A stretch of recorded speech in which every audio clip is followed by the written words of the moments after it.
Welcome back to my channel, guys. It's me, Irvin, with another chapters review. This is going to be the first time I actually am reviewing two chapters at the same time. Not the best ones to be reviewing at the same time, to be honest, but I decided to do chapter 15 and 16 together, and I'm going to be doing that for a little while, at least with this series.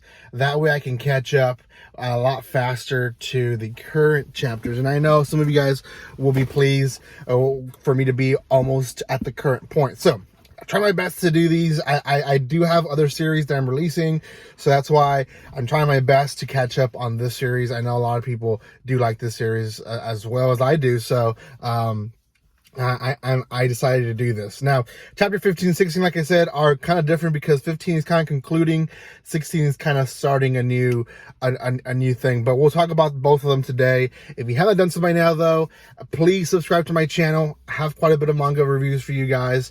This is going to be a shonen manga, but we have more stuff that I review for you guys. So make sure you subscribe, comment, like, and share. Give some love to this channel. Check out my other videos, quite a bit of reviews, not just on this series, but a bunch of other series. So go check all those out in my channel.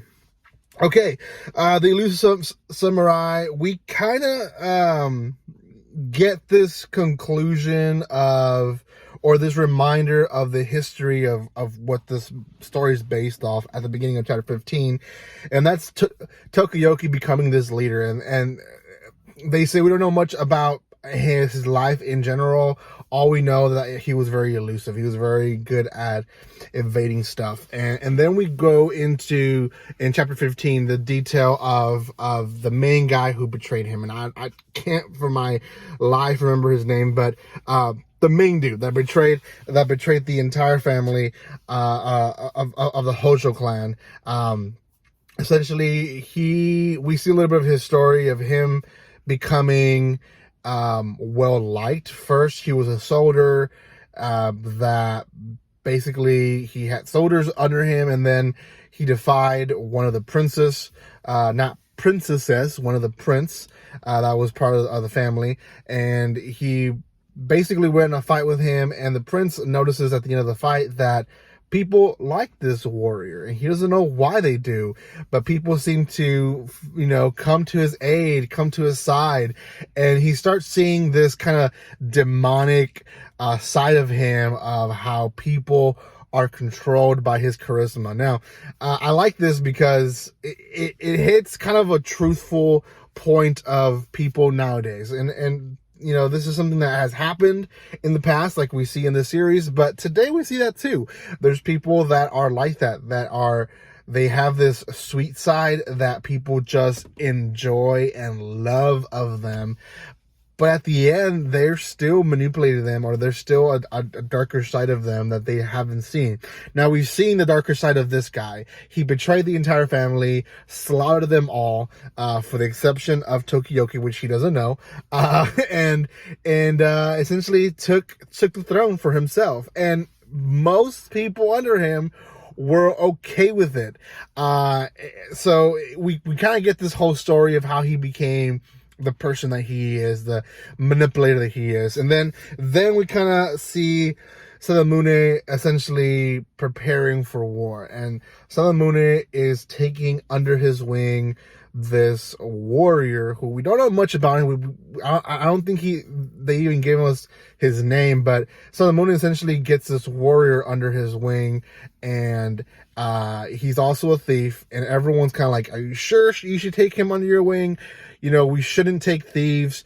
They're probably not a good way to go. And he's like, you know what? I'm not going to be following the warrior code when we're in war, right? So we see this Sadamune preparing for battle, right? He's preparing himself. So chapter 16 starts, and we get a lot of more of a lighter side of the story.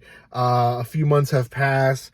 Tokiyoki essentially is grateful to the high priest because the high priest has provided these retainers who are, they're an oddball group, but they're doing their job. They're helping him become a better leader. And obviously the new one Genba is now part of the group. He's also now creating trouble, and we get this little lighter, funny side of the story of Genba's getting drunk, he's peeing on people, and people are not happy about that.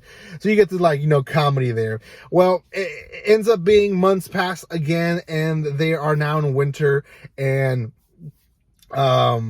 the forces are attacking through the north and through the west, and I believe how it ends up being is the high priest is in this meeting, and his retainers are telling him that they've already sent their best men to the west side. Now who's going to go to the north side? Well, the elusive warriors, their name, decide that they want to volunteer. Send us, we'll be okay.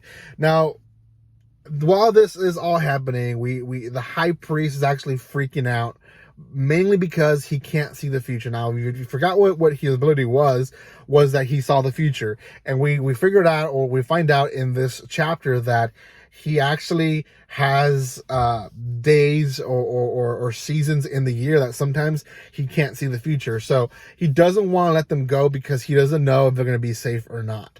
And that's understandable. He's being kind of like a father figure for these kids. But the kids end up volunteering, and the other people, the other warriors, are like, yeah, if you guys want to go and be spies, go for it. So the kids prepare themselves to go. For quite a bit, the high priest tries all he can. Again, a very lighthearted chapter. He tries all he can to stop them from going, and they basically get the things they need, and they get their stuff, what they need to go to survive the winter, and as spies, and they end up going. They end up doing their own thing. The end of the chapter is them on their way, and this new warrior, seems like a kid too, shows up, attacks them. Now, they're like, has the north fallen that fast? Are they already being attacked by enemies, or who is this person? So they don't know who it is. That's the end of chapter 16. And yeah, that's a pretty good cliffhanger. There's a new character coming in, which is going to give us a little bit of more story of what's going on. So anyways, guys, thank you so much for watching this. I hope these 2 chapters per video is not a bad thing. I'm trying to catch up as fast as possible to the entire story. So give some love to this video, comment, like, and share. I'll see you guys on the next one. There'll be 2 more chapters, maybe 3, I don't know. And guys, like always, don't be strangers. See you guys.